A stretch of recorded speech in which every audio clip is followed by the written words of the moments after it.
Buenas noches, bienvenidos. Hola pastora, buenas noches.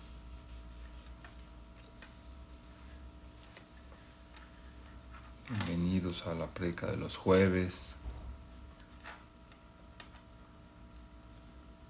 Gracias a Dios que tenemos la oportunidad de predicar, la oportunidad de ser enseñados. Para Él es toda la gloria, solo porque Él se complace y a Él le place. Por su gracia nosotros estamos escudriñando su palabra. Bendiciones igualmente. Amén, amén. Vamos a ver que se conecten algunos otros. Hola Araceli. Buenas noches.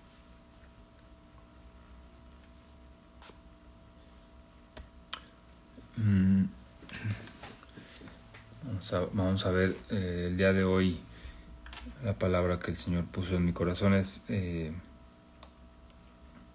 tener un matrimonio en fe, que nuestro matrimonio camine en fe. Entonces, pues estudiemos la fe desde el punto de vista y desde la perspectiva del matrimonio, ¿no? De esa unión de dos personas en una sola carne. Amén. Entonces, pero antes que nada vamos a mejor empezar con una oración. Amén.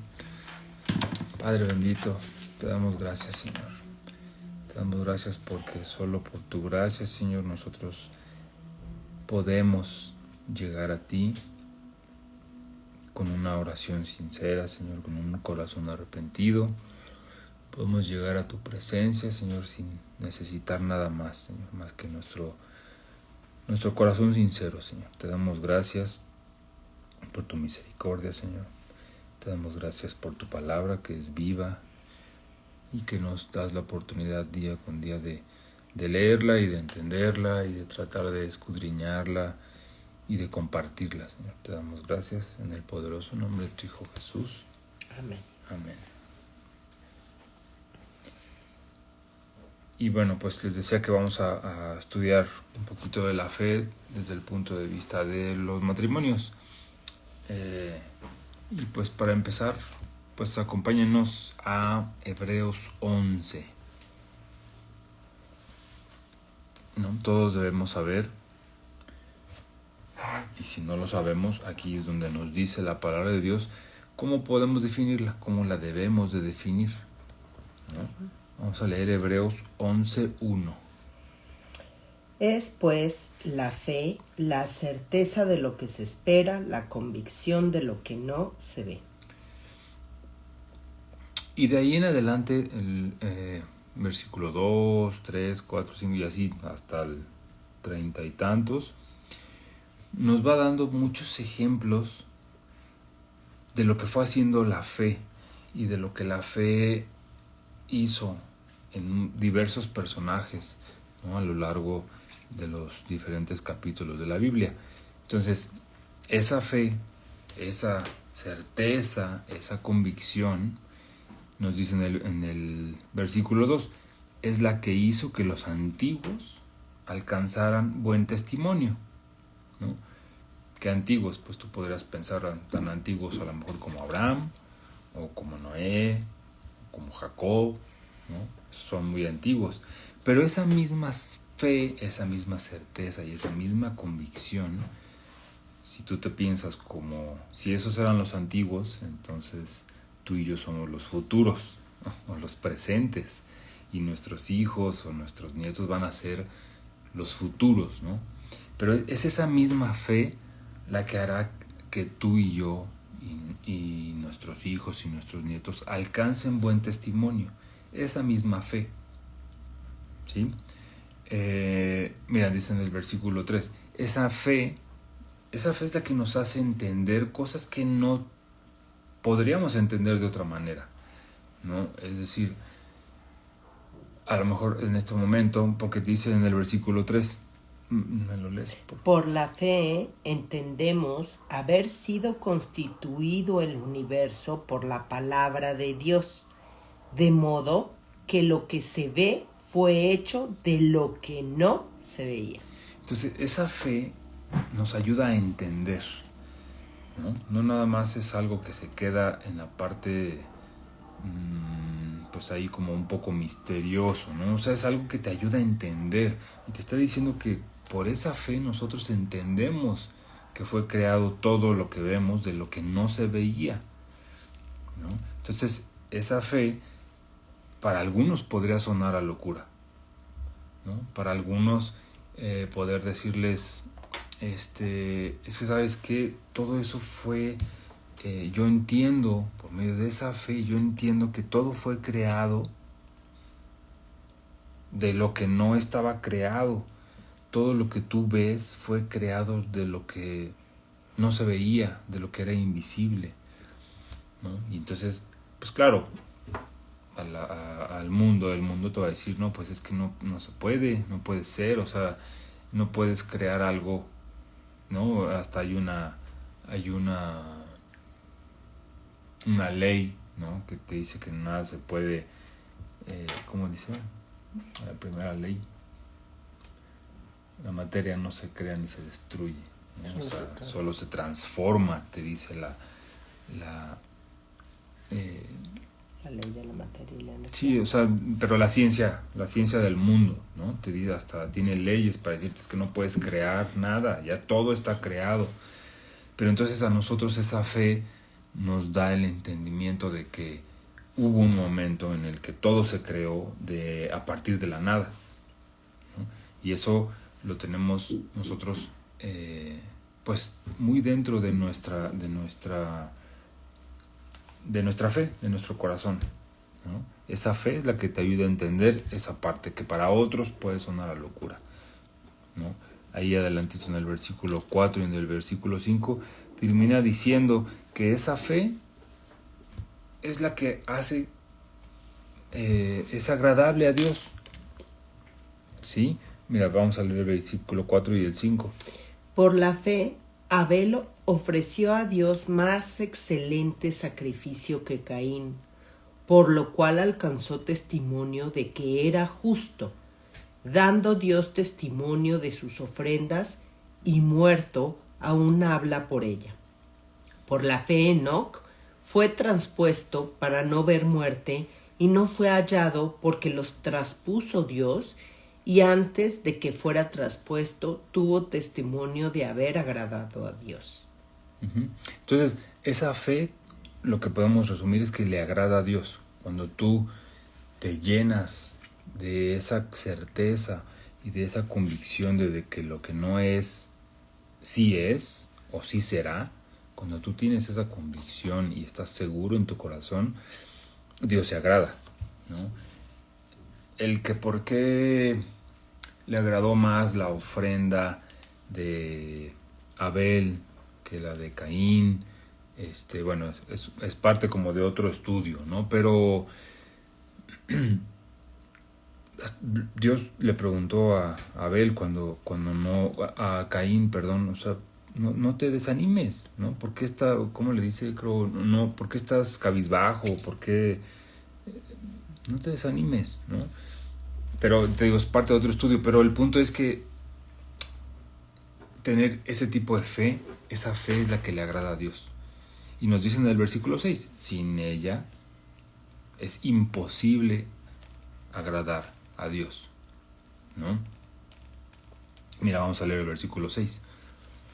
Pero sin fe es imposible agradar a Dios, porque es necesario que el que se acerca a Dios crea que le hay y que es galardonador de los que le buscan.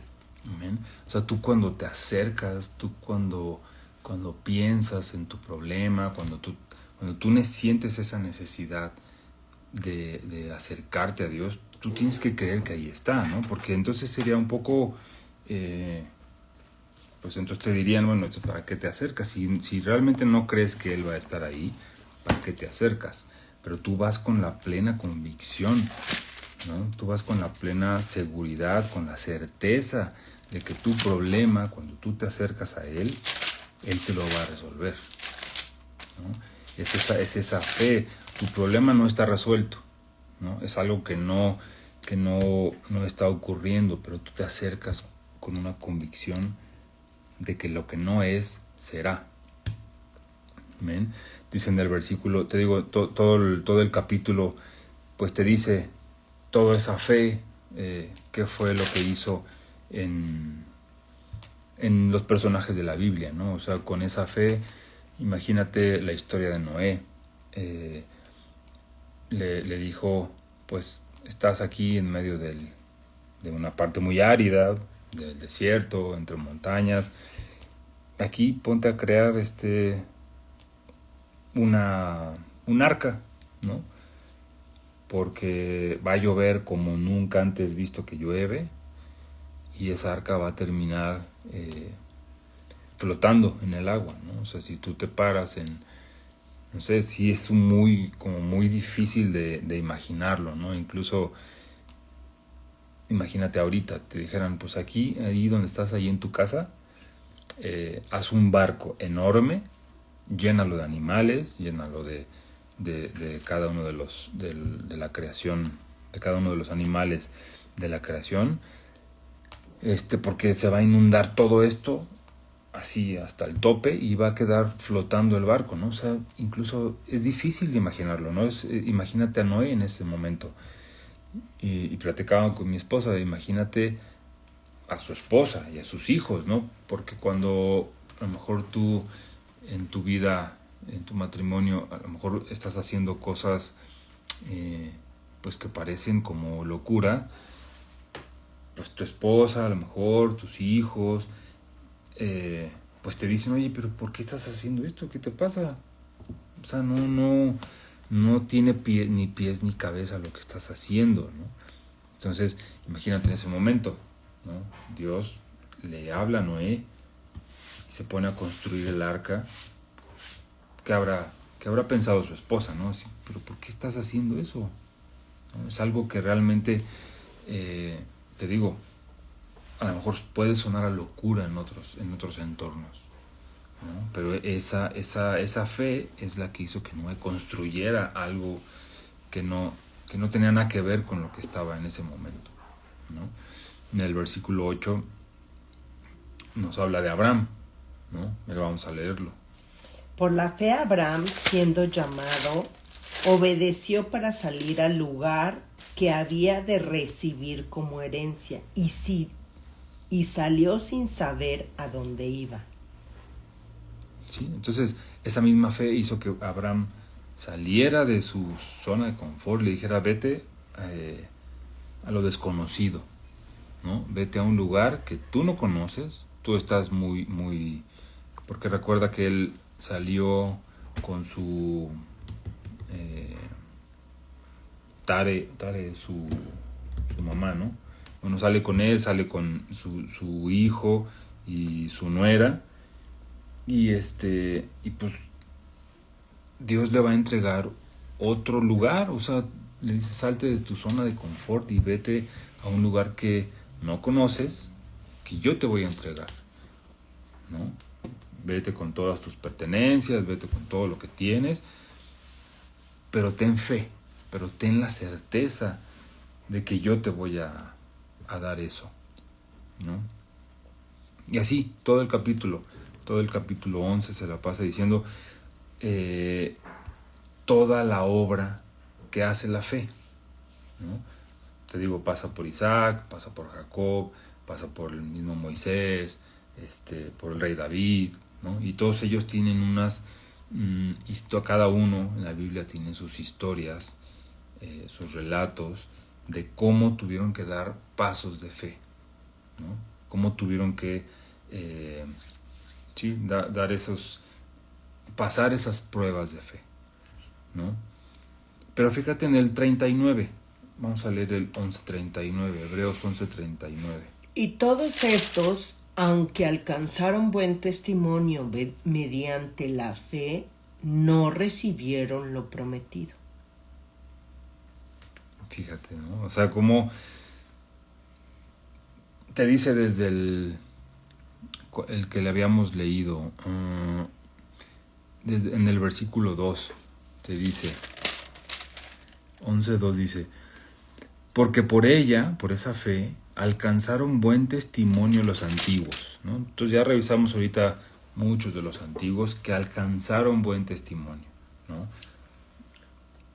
Como es con Noé. Con Noé decía, todo el mundo está lleno de maldad, pero tú eres especial, Noé, ¿no? Y a Moisés lo salvó de que lo pudieran de que lo pudieran matar, y fue a dar a Egipto, ¿no? A una cuna egipcia. O sea, muchas cosas que te dice que eran de buen testimonio todos estos, ¿no? Porque tenían esa fe.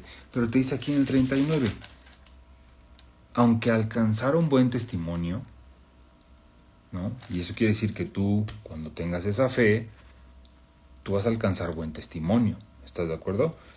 Porque estamos diciendo que esa misma fe que tuvieron los antiguos para tener buen testimonio es la que tú vas a tener, es la que tú tienes, y es la que van a tener tus hijos y tus nietos, ¿no? Entonces tú también vas a alcanzar buen testimonio.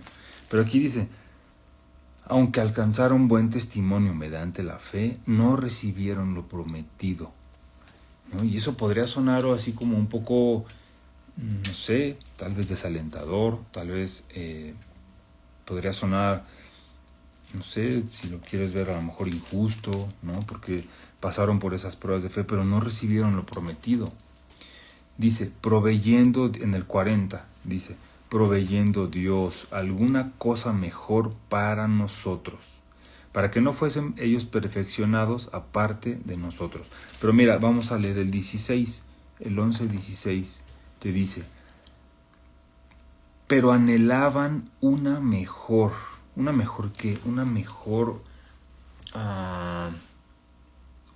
promesa, ¿sí? Una promesa celestial. O sea, todos ellos no alcanzaron la promesa, aquí nos lo está diciendo, pero porque Dios tenía una promesa especial para ellos. Dios tenía una promesa celestial, ¿no? Dios les había preparado ya una ciudad, y es una ciudad en la que todos ellos van a estar, ¿no? Y es esa misma ciudad, es algo que Dios te tiene ya preparado a ti, que tienes esa fe. ¿Amén? Entonces es como tener nuestra mirada puesta en algo más allá, ¿no? En algo, una promesa celestial, ¿sí? Entonces tú tienes que estar convencido de eso. Dios te tiene preparado cosas perfectas, las mejores cosas las tiene preparadas para ti, ¿no? Entonces, pues en tu matrimonio, en realidad, no debería preocuparte, importarte mucho, o más bien como preocuparte, ¿no? Que haya un diluvio, ¿no? No te importe que tu sacrificio parezca que no fue agradable, ¿no? ¿Cuántas veces hacemos nosotros de repente sacrificios que pues a lo mejor para ti son importantes y pareciera que no lo fueron, ¿no? Pero que eso no te importe, que no te dé miedo hacia un camino desconocido que te dirija a Dios, que no sea importante que tú tengas que cruzar un desierto, te decía que caiga un diluvio, ¿no? Incluso que no sea importante ofrecer en sacrificio cosas que son muy importantes para ti. Lo que sí es importante es que tú tengas la certeza de que Dios tiene para ti y para tu matrimonio nada más y nada menos que lo mejor, una mejor promesa, una promesa celestial, ¿no? Entonces, y es que la verdad de las cosas es que muchas veces las cargas y las preocupaciones, ¿no?, cotidianas, en el día a día, nos van alejando más y más del propósito que tiene Dios para nosotros en el matrimonio, ¿no? Entonces vemos de repente esos diluvios y esos desiertos y todos esos problemas, y los volteamos a ver en lugar de enfocarnos en lo que Dios quiere para nosotros en nuestro matrimonio, ¿no? Como pareja, como esposo y esposa, dejamos de hacer cosas que nutren nuestra relación con Dios, ¿no? Como cosas como no ejercitar nuestra fe como matrimonio, tal vez cosas como no alabarle lo suficiente, no agradecerle en oración todo lo que nos da, ¿no? Todas esas cosas como pareja van nutriendo la relación de pareja con Dios, ¿no? Y bueno, realmente ¿quién está detrás de esas cargas y esas preocupaciones? Sabemos que tenemos un enemigo que pues está hambriento y anda como león siempre, todo el tiempo, buscando la mínima oportunidad para que nosotros quitemos la atención de esas cosas que son importantes, que nutren nuestra relación con Dios, para entonces destruir, entrar a tu vida y pues dedicarse a destruir, ¿no? Destruir tu familia, destruir tus finanzas, destruir tu matrimonio. Entonces, nos dice Efesios 6:12, acompáñame a Efesios 6:12.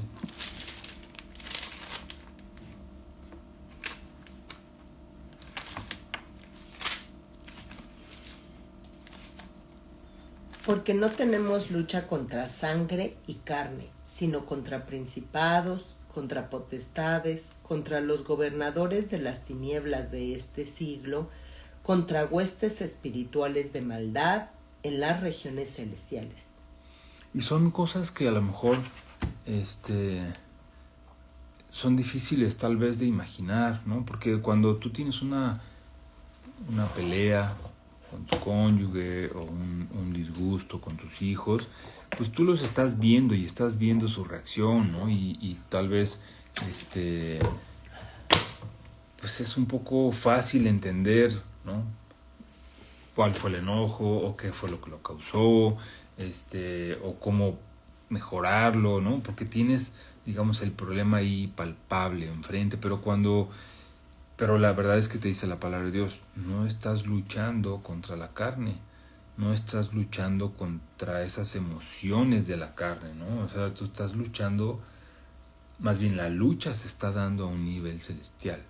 La lucha se está dando en cosas que, si bien nos decía Hebreos al principio, o sea, esa fe te hace entender cosas, pero esa lucha se está dando en planos que son principados, que son potestades, que son están en otro nivel, ese tipo de luchas, ¿no? Entonces, por lo tanto, no te deben distraer, ¿no? Esas cargas, esas preocupaciones, esas cotidianeidades de la vida, no te deben distraer de lo que realmente importa, que te decía, ejercitar como matrimonio tu fe, poder llegar, porque tener alabanza para nuestro Padre, porque ahí es donde Él está presente, ¿no? Tener siempre una actitud de agradecimiento. Esas cosas son las que en realidad deben de estarnos ocupando y preocupando todo el tiempo. No pensamientos a lo mejor que te distraigan, como que a lo mejor sientes que estás luchando solo, ¿no? Esos son tipos de pensamientos que puedes decir, bueno, es que yo estoy aquí batallando solo y mi cónyuge no hace nada o mis hijos no me apoyan, o yo estoy solo contra ellos, ¿no? Porque pues solo acuérdate que eres fácil de vencer, ¿no? Te dice, vamos a Eclesiastés 4:12, acuérdate, te dice, a uno es muy fácil vencerlo. Ya dos, ¿no? Si tú estás luchando con tu cónyuge espalda y espalda, pues ya tienen al menos dos frentes, ¿no? Tienen un poquito más de chances, pero ya teniendo tres tienes garantizada el triunfo, ¿no?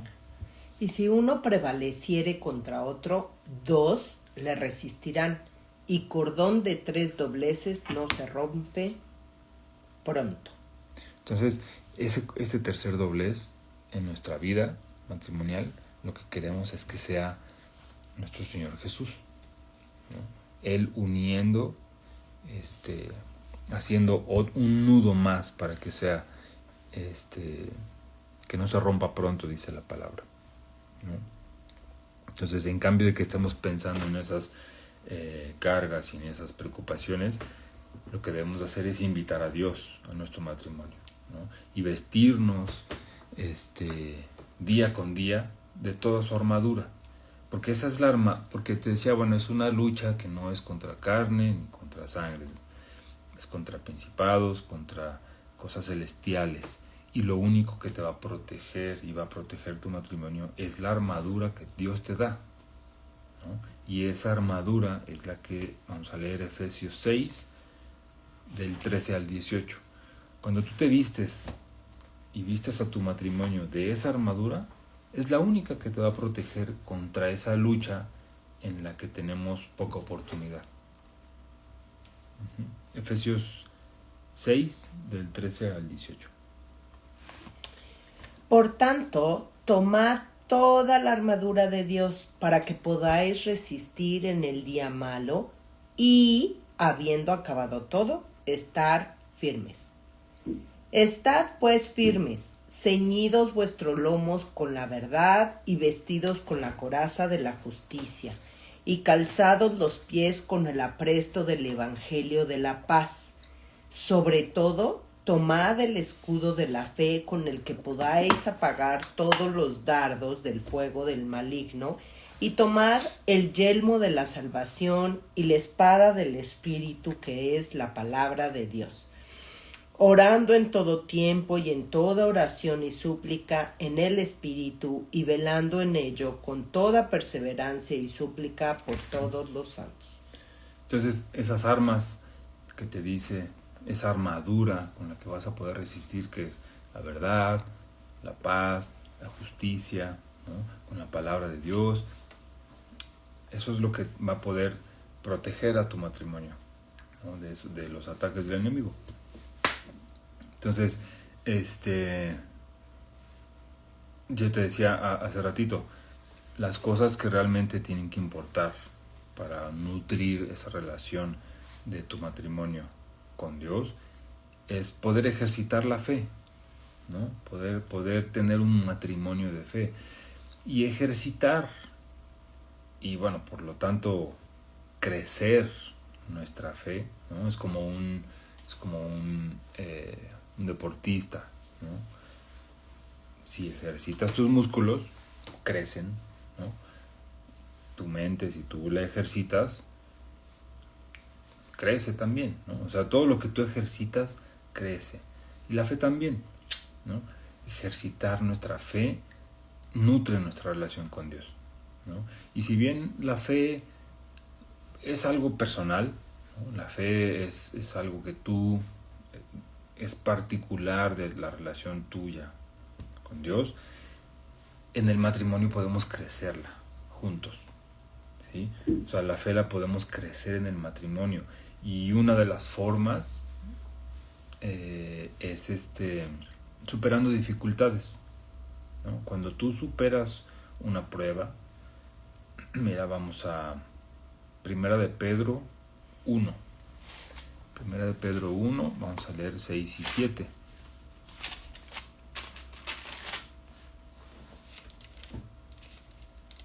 En lo cual vosotros os alegráis, aunque ahora por un poco de tiempo, si es necesario, tengáis que ser afligido en diversas pruebas, para que, sometida a prueba vuestra fe, mucho más preciosa que el oro, el cual, aunque perecedero, se prueba con fuego, sea hallada en alabanza, gloria y honra cuando sea manifestado Jesucristo. Y no me vas a dejar mentir, o sea, realmente estamos todo el tiempo llenos de esas pruebas de fe, ¿no? Todo el tiempo, y en alguna otra prédica nos decía el pastor, esas pruebas de fe van aumentando, ¿no? ¿Por qué? Porque tu fe se va fortaleciendo, y entonces necesitas, bueno, no es que sí la necesitas, o sea, porque no hay otra manera en la que pueda crecer, ¿no? Pero, digamos, es como, se me asemeja mucho, yo llevo a mi hija a equitación.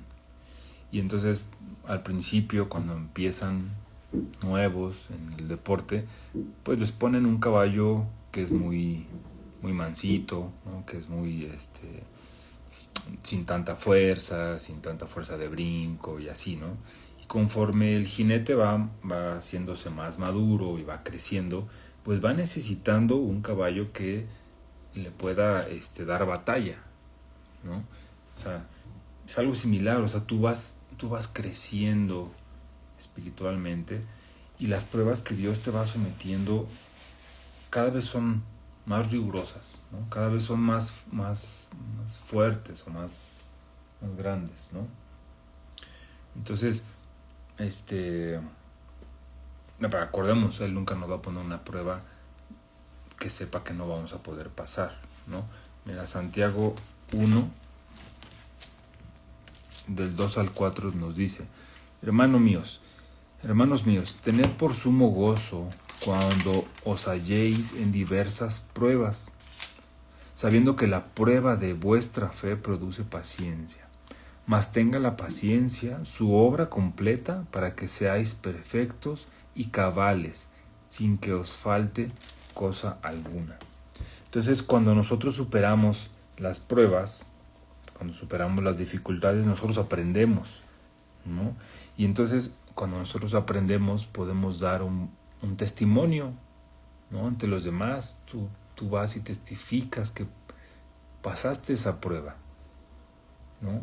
Que Dios, que nuestro Señor Jesús te dio esa victoria, ¿no? Dice Santiago, ya que estamos ahí en Santiago, leamos de 1:12. Dice: bienaventurado el varón que soporta la tentación, porque cuando haya resistido la prueba, recibirá la corona de vida que Dios ha prometido a los que le aman.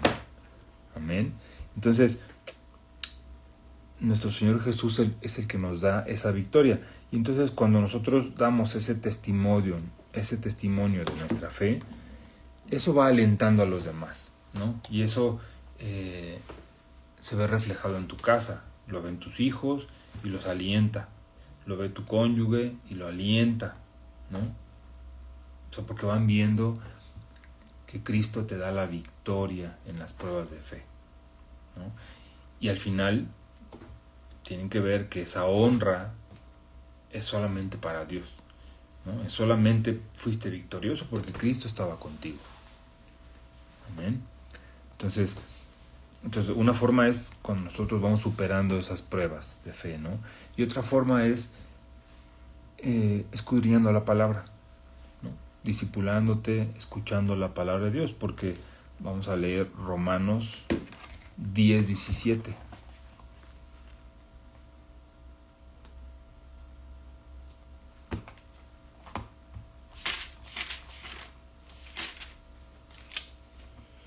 Así que la fe es por el oír, y el oír por la palabra de Dios. Cuando tú te pones a leer, cuando tú te pones a escuchar la palabra de Dios en una prédica, en un discipulado, tú te alimentas, ¿no? Con la verdad que está escrita en nuestra Biblia, en la palabra. Y entonces, con esa verdad, que es la misma verdad que nos dice Juan 8:32, ¿no? Es esa verdad que te termina haciendo libre, ¿no? Juan 8:32.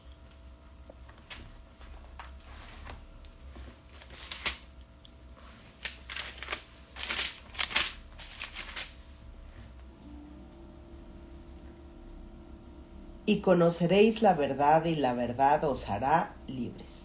Entonces tú te alimentas de esta palabra que es la verdad. Y entonces empiezas a descubrir, cuando tú te alimentas de esa palabra, escuchándola, empiezas a descubrir de dónde te puedes aferrar, a qué promesas todas las que vienen aquí escritas, a cuál de esas promesas te puedes aferrar. a la promesa de que tú eres sano, a la promesa de que tú eres próspero, a la promesa de que tú tienes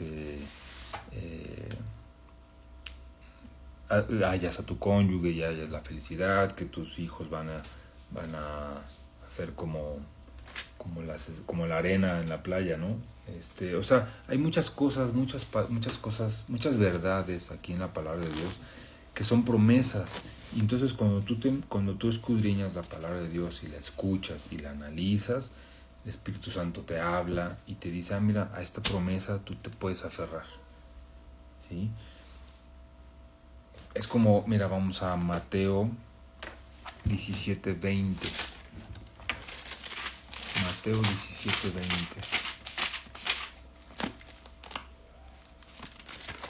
Jesús les dijo: por vuestra poca fe, porque de cierto os digo que si tuviereis fe como un grano de mostaza, diréis a este monte: pásate de aquí allá, y se pasará, y nada os será imposible. Amén. O sea, o la promesa de que serás salvo tú y toda tu casa, ¿no? O sea, hay muchas promesas aquí que cuando tú las entiendes, cuando tú sabes a cuál aferrarte, puedes entonces decirle a esa montaña, quítate y échate al mar,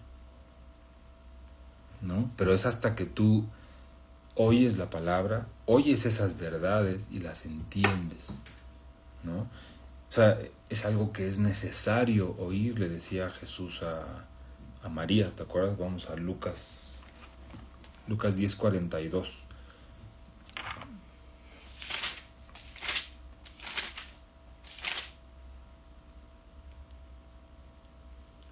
Pero solo una cosa es necesaria, y María ha escogido la buena parte, la cual no le será quitada. Le dice Jesús, es necesario, esa cosa es necesario, que tú escuches, que tú te quedes a escuchar la palabra de Dios. Y eso nunca te será quitado, ¿no? Entonces, cuando tú te alimentas con esas verdades, con esas promesas, también das testimonio, igual que cuando pasas tus pruebas de fe, ¿no? Das testimonio y entonces ese testimonio alimenta a los demás y entonces podemos darle toda esa honra a Dios, que es el que lo merece, ¿no? Entonces, acuérdate, estamos platicando de que nosotros necesitamos ejercitar nuestra fe.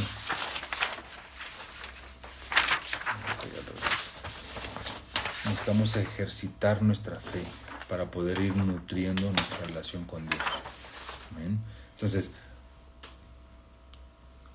si entendemos eso, entonces con una fe que está creciendo, que está ejercitándose, cuando tenemos nosotros una abundante alabanza, ¿no? Quiere decir que tenemos una presencia de Dios constante en nuestras vidas, o con una abundante oración llena de agradecimiento, ¿no? Que tenemos todo eso, entonces ya es hora de actuar, ¿no? Tienes todo listo para poder ejercitarte en las buenas obras. Te dice la palabra de Dios. Mira, vamos a Santiago 2:26.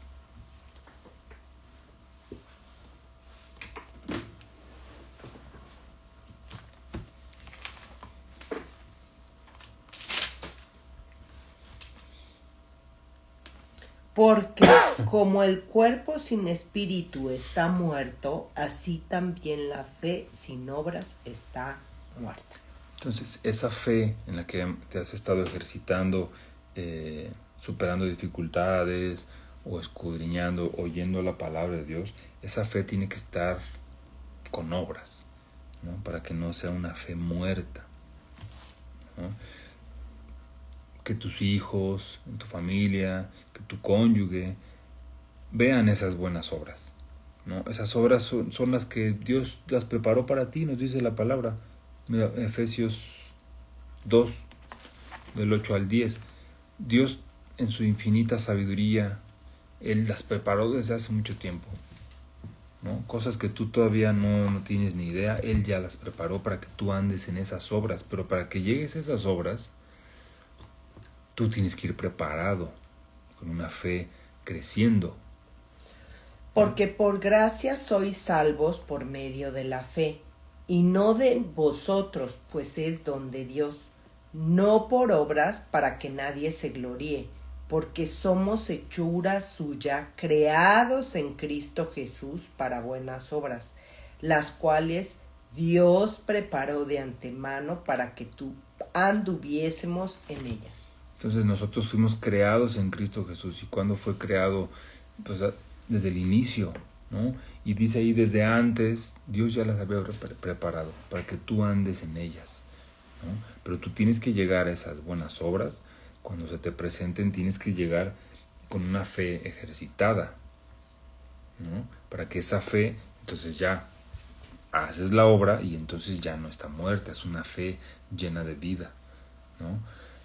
Yo te decía que tus hijos y tu cónyuge vean esas buenas obras para que puedan entender por qué glorificas al Padre, ¿no? Cuando estás en una prueba, cuando pasas la prueba y haces una buena obra y le das la gloria a Dios, ellos la tienen que ver para que entiendan por qué glorificas, ¿no? Y para que ellos al final terminen también glorificando al Padre. Mira, vamos a Mateo 5 del 14 al 16.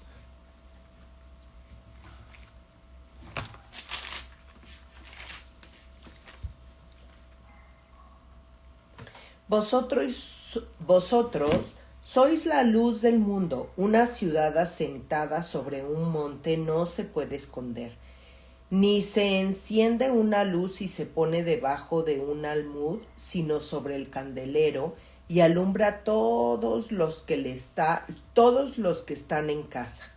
Así alumbre vuestra luz delante de los hombres, para que vean vuestras buenas obras y glorifiquen a vuestro Padre que está en los cielos. Entonces quiere decir que cuando tú haces tus buenas obras, es como ese candelabro que está en la oscuridad, ¿no? Todos lo ven, ¿no? O sea, esas buenas obras se ven en la oscuridad, y entonces todos van a glorificar a Dios, ¿no? Porque están viendo que tú estás haciendo la obra, tú glorificas, y entonces entienden que la gloria es para Dios, ¿no? Entonces, cuando llegan momentos de adversidad, ¿no? Cuando esas cargas y preocupaciones ya te dieron la vuelta y llegan los momentos de adversidad en tu matrimonio, tú debes de ponerte de acuerdo con tu pareja, ¿no? Para que en ninguna circunstancia des oportunidad al enemigo que está queriendo entrar, en todo momento queriendo entrar, ¿no? Leímos hace ratito Efesios 4:26, ¿no, verdad? Creo que no. Vamos a Efesios 4:26.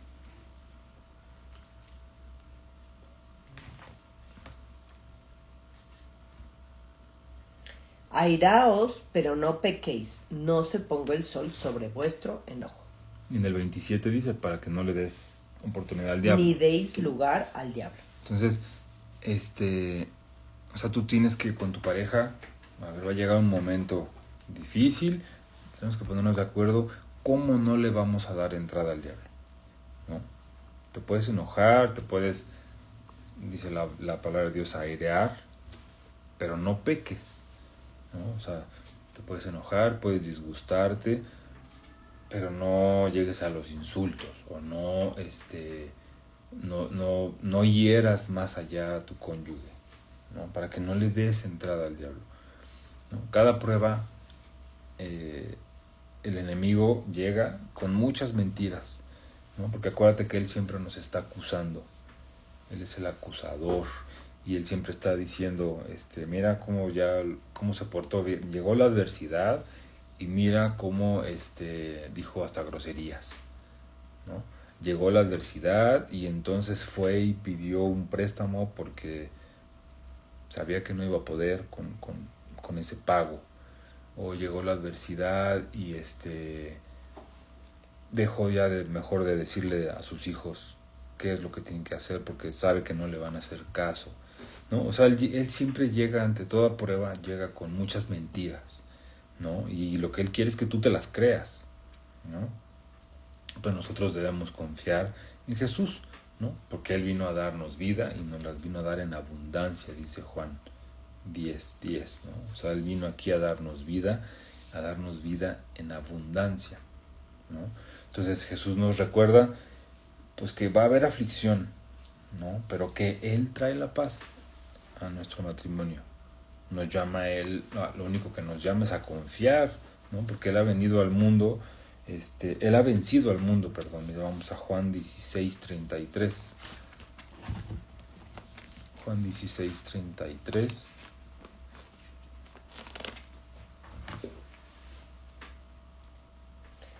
Estas cosas os he hablado para que en mí tengas paz. En el mundo tendréis aflicción, pero confiad, yo he vencido al mundo. En ningún otro lugar vas a tener paz más que en Cristo Jesús, ¿sí? En el mundo va a haber aflicción, te está diciendo, pero en mí, esas cosas te digo para que en mí tengas paz. En ningún otro lado, ninguna sociedad financiera te va a dar la paz que te puede dar Jesús. Nada, ninguna escuela que eduque a tus hijos te va a dar la paz que te da Jesús en tu vida, ¿no? ¿Por qué? Porque Él ha vencido al mundo, ¿no? Él sabe de todo lo que es capaz nuestro enemigo, pero Él ya lo venció. ¿Ven? Entonces te recuerda que no debe haber aflicción en tu corazón, porque Él ya venció al mundo. Amén. Y ya por último, para tener un completo matrimonio que vive en fe, es la práctica del perdón, ¿no? Perdonar y pedir perdón es igual de personal que, como decíamos, de la fe, ¿no? La fe es tu relación, es algo muy personal, una relación con Dios, que tú decides tener esa fe, ¿no? El perdón y pedir perdón es lo mismo. Es algo muy personal, tú tienes que decidir hacerlo, ¿no? Pero es algo que también como matrimonio va creciendo, ¿no? Si cada uno de los cónyuges ejercita el perdonar y el pedir perdón, ese perdón en el matrimonio va creciendo, ¿no? Y se va fortaleciendo, ¿no? Porque lo estamos ejercitando. Es igual que la fe, es algo que tenemos que estar ejercitando continuamente para que crezca ese perdón dentro de nuestro matrimonio, ¿no? Basta, no tenemos que recordar mucho, pero ese perdón nos da una libertad, ¿no? De la esclavitud. Nos dice Colosenses, mira, vamos a Colosenses 1:13.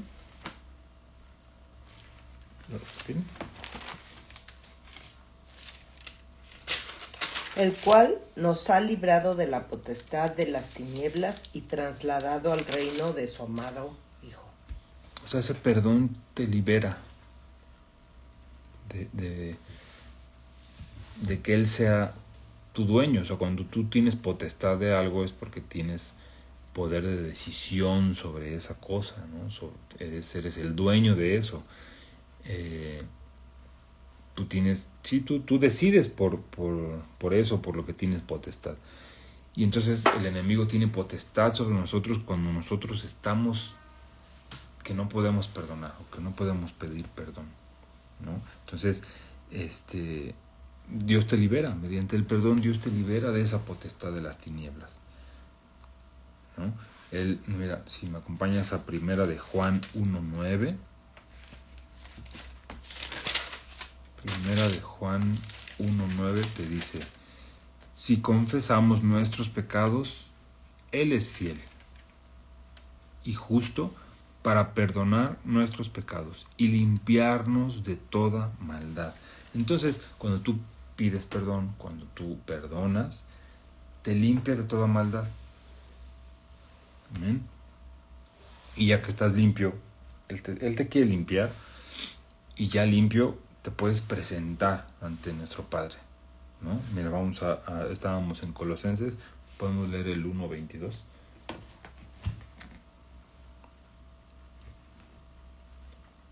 Cuando tú ya estás limpio de toda maldad, entonces te presentas puro y sin mancha. ¿Amén? en su cuerpo de carne por medio de la muerte para presentarnos santos y sin mancha e irreprensibles delante de Él. Amén. Pero para eso tienes que estar limpio, ¿no? Y tienes que saber que pues debemos perdonar. Amén. Entonces, con todo esto vamos a ir creciendo y ejercitando nuestra fe para que nuestro matrimonio siempre esté practicando esa fe. Amén. Y bueno, pues hasta aquí la prédica de hoy. Gracias a los que se conectaron. Déjenme hacer una oración final. Amén. Gracias, Padre, por tu palabra.